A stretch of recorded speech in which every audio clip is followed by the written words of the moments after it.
একটানা 40 দিন আল্লাহ তার কোন ইবাদত বন্দেগী কবুল করবে না, সব বেকার হয়ে যাবে। হারাম খাওয়া এতটা খারাপ নিকৃষ্ট। নবী তাই বললেন, ওয়াইফাতুন ফি তুমাতিন, যখন কোন খাবার সামনে আসবে, হালাল কি হারাম, ভালো কি মন্দ, নিকৃষ্ট কি বৈধ, একটু যাচাই করে নিয়ে গালে দেবে, তাহলে তোমার আমল আল্লাহর দরবারে কবুল হয়ে যাবে। হারাম খেলে কোন ইবাদত আল্লাহর দরবারে কবুল হবে না। সাহাবীরা বলেন, ইয়া রাসূলুল্লাহ, চেষ্টা করব হালাল যাচাই করে খাওয়ার জন্য।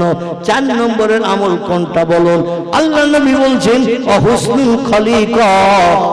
4 নম্বরের আমল হলো 2 পায়ের মাঝখানে যন্ত্র যেটি আছে, নারী পুরুষ তোমাদের এই যন্ত্রটা হেফাজত করতে হবে। চরিত্র নষ্ট করবে না, গুপ্তাঙ্গ অপব্যবহার করবে না, পশুর মতো, কুকুরের মতো, হাঁসের মতো, মুরগির মতো যে কোনো জায়গায় যেন বিলিয়ে দেবে না। বৈধ স্বামী বৈধ স্ত্রী ছাড়া কোনোদিন তোমার গুপ্তাঙ্গ যেন অন্য জায়গায় ব্যবহার করবে না। যার চরিত্র নাই পৃথিবীতে তার কিছুই নাই। যার চরিত্র নাই, উলাইকা কাল আনআম, সে চতুষ্পদ জন্তুর সমান। কিসের সমান? চতুষ্পদ জন্তুর সমান। বালহুম আদল, বরং তার থেকেও নিকৃষ্ট।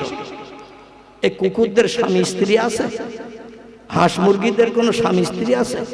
কে নানি, কে খালা, কে বোন, ওরা যাচাই করে, জাত বিচার করে? ওর নানিও যেমন, মাও তেমন, স্ত্রীও তেমন, কন্যাও তেমন। যারে পায় তারে নিয়ে যৌবনের ক্ষুধা মিটায়। আল্লাহ বললেন, যদি তোমরা চরিত্র সংরক্ষণ না করে গরুর মতো, ছাগলের মতো, হাঁসের মতো, মুরগির মতো, এমন করে কীটপতঙ্গ জীবজন্তুর মতো যদি চরিত্র নষ্ট করো, তাহলে তোমরা চতুষ্পদ জন্তুর সমান। যাদের বিয়ে শাদীর বালাই নাই, কে স্ত্রী, কে কন্যা, কে মা, কে চাচি, জাত বাছাই নাই, জাত বিচার যাদের ভিতরে নাই, তোমরা বরং বালহুম আদল, চতুষ্পদ জন্তুর থেকেও নিকৃষ্ট। কারণ তাদের ডাইনে বললে ডাইনে যায়, বাঁয়ে বললে বাঁয়ে যায়, গলার দড়ি ছেড়ে দিলেও গোয়াল ঘরে চলে যায়, তোমরা তাও পর্যন্ত যাও না। ঠিক না ভুল?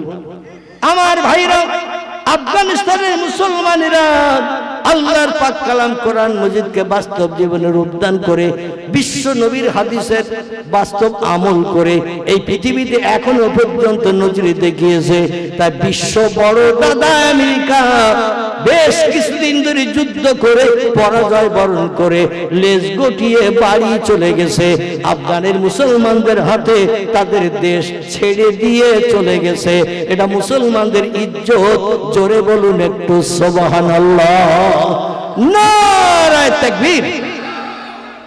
সামনে এমন একটা দিন আসবে, মুসলমানরা মার খেতে খেতে পিছুতে পিছুতে সাগরের কিনারায় যাবে। কারণ পৃথিবীর 4 ভাগের 3 ভাগ পানি, 1 ভাগ মাটি।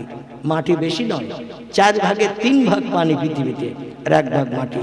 এই মাটির দ্বীপ, তার চতুর্দিকে নদী খাল দিয়ে আল্লাহ বানিয়ে রেখেছেন। পিছুতে পিছুতে যখন সাগরের কিনারায় যাবে, পিছনে জায়গা পাবে না, তখন মুসলমানেরা একটা যন্ত্র নিয়ে সামনে এগিয়ে আসবে, শত্রুদের হাতে প্রাণ দিতে। কারণ আল্লাহ নবী বলেছেন, শত্রুদের হাতে ইসলাম রক্ষার জন্য যারা প্রাণ দেবে, এদের মর্যাদা হবে শহীদি মর্যাদা। কি মর্যাদা? শহীদি মর্যাদা হবে। আর শহীদানদের হাসরের মাঠে কোন হিসাব নিকাশ হবে না।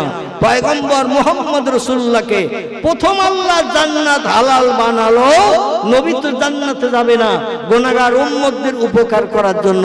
রাসূল বলছেন, যারা পরিমাণ ঈমানদার কলেমাওয়ালা হাসরের মাঠে জাহান্নামে থাকতে লা ইয়াদখুল জান্নাহ, আমি মুহাম্মদ তত সময় পর্যন্ত বেহেশতে ঢুকবো না, হাত্তা ইহা তাককে আমার ওই যারা পরিমাণ, শস্যদানা পরিমাণ ঈমানওয়ালা, আল্লাহ নামের সঙ্গে আমার নামটা পড়া ওই মুসলমানকে জাহান্নাম থেকে টেনে বার করে আল্লাহ জান্নাতে না ঢোকাবো, লা ইয়াদখুলুল জান্নাহ, আমি তত সময় জান্নাতে সুখ ভোগ করতে যাব না।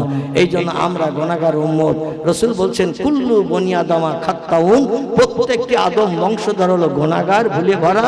গুনাহ নাই, ভুল নাই এমন কোনো মানুষ পৃথিবীতে নাই।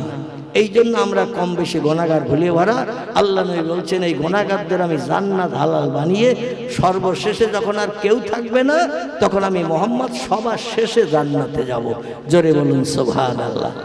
নবীর জন্য যদিও জান্নাত প্রথম হালাল হবে, কিন্তু নবী তো ঢুকবেন না, তাহলে জান্নাত উদ্বোধন করবে কে? আল্লাহ নবী বলছেন প্রথম জান্নাতে ঢুকবে তারা যারা ইসলামের জন্য, কোরআনের জন্য, মসজিদের জন্য, মাদ্রাসার জন্য, ধর্মের জন্য, নবীর সুন্নত টুপি মাথায় রাখতে যে, নবীর সুন্নত দাড়ি মুখে রাখতে যে, নবীর সুন্নত লম্বা জামা গায়ে রাখতে যে, বিধর্মীদের হাতে যদি কোনো ব্যক্তির প্রাণ নাশ হয়ে যায়, ইসলাম শরীয়তের ভাষায় এই লোকটাকে শহীদি মরণ বলা হয়।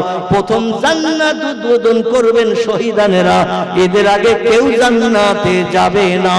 জোরে বলুন একটু সুবহানাল্লাহ। দুনিয়ায় চিরস্থায়ী চিরদিন বাস করব না, চলে যেতে হবে আমাদের। এই জন্য আমরা চলেই যখন যাব অন্তত উত্তম মরণটা বরণ করে যেন আল্লাহর দরবারে হাজির দিতে পারি, এই তৌফিক আল্লাহ যেন আমাদের দান করেন। সকলে বলুন আমিন। জোরে বলুন আমিন। রাজি আছেন তো? তাহলে একটু কোরআনের ইজ্জত রক্ষা করবেন, কোরআনের মর্যাদা রক্ষা করবেন, মসজিদের ইজ্জত রক্ষা করবেন, মসজিদের সম্মান রক্ষা করবেন, মাথার টুপির ইজ্জত রক্ষা করবেন, এমন করে মুখের দাড়ির ইজ্জত সম্মান রক্ষা করবেন, হাঁটুর নিচে লম্বা জামার ইজ্জত সম্মান রক্ষা করবেন। বিধর্মীরা যদি আপনারে চিনে নেয় আপনি মুসলমান, মাথায় টুপি রয়েছে, মুখে দাড়ি রয়েছে, গায়ে লম্বা জামা রয়েছে, দেখলেই চিনে নেবে মুসলমান। এর কারণে যদি শত্রুতা করে, হিংসা করে আপনার প্রাণ নাশ করে দেয়, নবী বলছেন আশ-শাহাদাউ খামসুন আল মাতউনুন আল মাততুনুন আল গারকু ওয়া সাহিবু বিল হাদমে ওয়াশ শাহাদাউ ফি সাবিলিল্লাহি রাওয়াহু মুসলিম। আল্লাহ নবী বলছেন হাসরের মাঠে হিসাব নিকাশ বিহীন প্রথম জান্নাতে ঢুকবে 5টা দলের মানুষ। কথা বললাম, হাসরের মাঠে জান্নাতে প্রথম ঢুকবে হিসাব নিকাশের আগে 5টা দলের মানুষ। সাহাবীরা বললেন মা হিয়াল খামসি ইয়া রাসূলুল্লাহ, ওই 5টি দল কারা? আমরা যেন ওই 5টি দলের ভিতরে কোন একটা দলে দলভুক্ত হয়ে দুনিয়া থেকে বিদায় নিতে পারি।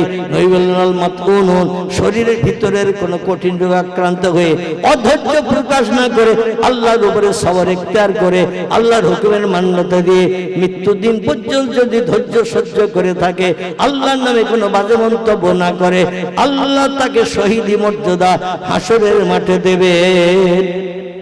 আল মাতউনুন, নবী বলছেন শরীরের বাইরের কোনো কঠিন রোগ, যে রোগ ডাক্তার কবিরাজ ওষুধে সারে না, কুষ্ঠ রোগ, ঘা পাসলা, ছোঁয়াচে রোগ, যেটা হলেই আর মানুষ বাঁচানো যায় না, ওষুধপত্রে সারে না, ডাক্তার কবিরাজ সারাতে পারে না, এই রোগ আক্রান্ত দীর্ঘদিন অসুস্থতা থেকেছেন, কঠিন জ্বালা যন্ত্রণার মাঝখানে থেকেছেন, কিন্তু আল্লাহর উপরে তাক্কাল ভরসা করেছিলেন। পয়গম্বর আইয়ুব নবীর মতো, আইয়ুব নবী কুষ্ঠ রোগগ্রস্ত হয়ে, ছোঁয়াচে রোগী হয়ে 18 বছর জঙ্গলের ভিতরে কাল কাটিয়েছেন। দিন বলিনি আল্লাহ আমার রোগ সারিয়ে দাও, কারণ তুমি দিয়েছো রোগ, যেদিন তোমার ইচ্ছা হবে সারাবে, আমি ততদিন পর্যন্ত ধৈর্য ধারণ করে থাকলাম। জোরে বলুন একটু সুবহানাল্লাহ। 18 বছর ধৈর্য ধরার পরে আল্লাহ পয়গম্বর আইয়ুব নবীর উপরে সন্তুষ্ট হলেন, খুশি হলেন, তাই ডেকে বললেন পয়গম্বর আইয়ুব, দেখতে দেখতে তোমার কঠিন রোগ 18 বছর হয়ে গেল, এখনো পর্যন্ত আমার কাছে সাহায্য চাইলে না। লোকজন বলে ওষুধ ব্যবহার করো, কবিরাজ ডাকো, বিভিন্ন ধরনের ট্রিটমেন্ট করো। পয়গম্বর বলতেন আল্লাহ দিয়েছে রোগ, আল্লাহ সারিয়ে দেবে, আমি কোন দুনিয়ার হাকিম কবিরাজ ডাক্তার ডাকবো না। আল্লাহর উপরে তাক্কাল করেছিলেন। একদিন রাতের বেলা আল্লাহ পাক ইলহাম পাঠিয়ে দিলেন সরাসরি পয়গম্বর আইয়ুব নবীর কাছে, ইয়া আইয়ুব, ও পয়গম্বর আইয়ুব রে, তুমি একটু জঙ্গলের ভিতরে ওইখানে একটু দাঁড়িয়ে যাও। কুম ইয়া আইয়ুহান নবী, ও পয়গম্বর একটু দাঁড়িয়ে যাও, যেখানে বসে বসে তুমি কাল কাটাও, সারা দেহ কুষ্ঠরোগ, ঘা পাসলায় ভর্তি, পচা দুর্গন্ধ তোমার দেহ দিয়ে ছড়ায়, গোশতগুলো পচে দিয়ে বড় বড় পোকা হয়ে গেছে, গোশত পচা খেয়ে খেয়ে।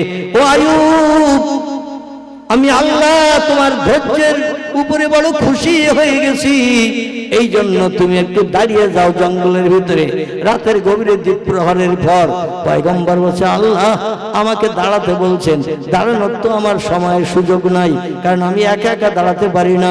স্ত্রী মাথার চুল ধরে আস্তে আস্তে উঠি, প্রয়োজন হলে আবার মাথার চুল ধরে আস্তে আস্তে বসি, নিজে নিজে উঠতে বসতে পারি না। আল্লাহ বললেন অন্তত গাছের ডাল ধরে বা কোন একটা সাহারা নিয়ে একটু দাঁড়িয়ে যাও। আইয়ুব নবী দাঁড়ালেন। আল্লাহ বলেন, আইয়ুব রে, যেখানে দাঁড়িয়ে আছো ওইখানে তোমার ডান পাটা উঁচু করে গোড়ালিটা একটু জমিনে তুমি লাগিয়ে দাও। পয়গম্বর বলেন, সারা দেহ ঘা পাসরায় ভর্তি, দগদগে ঘা আমার। এ আল্লাহ, সারা দেহ বড় দরদ ব্যথা, আমার গোড়ালিতেও ব্যথা দরদ, খাওয়া পাসরায় ভর্তি। ও আল্লাহ, আমি জমিনে কেন পা লাগিয়ে আমার এই দরদলা ঘা পাসরাওয়ালা দেহ থেকে রক্ত ফিনকি ধরে ছুটবে, কারণ দগদগে ঘা হয়ে রয়েছে। আল্লাহ বললেন, তুমি একটু স্পর্শ করো, তোমার জোর করে গোড়ালি লাগাতে হবে না। পয়গম্বর বলেন, আল্লাহ কি জন্য গোড়ালি লাগাতে হবে বলুন? আল্লাহ বললেন, তোমার পায়ের স্পর্শ জমিনে লাগাবে, আর ওইখানে আমি আল্লাহ জমিন ফাটিয়ে পানি বার করে দেব। আল্লাহ পারে না, পারে না। কোরআনে সূরা ইয়াসিনের ভিতরে বলা হয়েছে, ইন্নামা আমরুহু ইযা আরাদা শাইয়ান আইয়াকুলা লাহু কুন ফায়াকুন। জোরে বললেন আল্লাহু আকবার। সূরা ইয়াসিনের একেবারে শেষে এক আয়াতের আগে আল্লাহ পাক বলছেন, আমি যখন কোনো বিষয়ে কোনো হুকুম করি, ইজা আরাদা শাইয়ান, কোনো কিছু তৈরি করার পরিকল্পনা ইচ্ছা প্রকাশ করি, আইয়াকুল লাহু, আমার জবান দিয়ে শুধু একটু বলি, কুন ফায়াকুন, সঙ্গে সঙ্গে সেটা হয়ে যায়। আমার কোনো কিছু বানাতে তৈরি করতে 1 সেকেন্ডের বেশি 2 সেকেন্ড সময় কোনোদিন লাগেনি এবং ভবিষ্যতেও লাগবে না। আল্লাহ বলেন, পাটা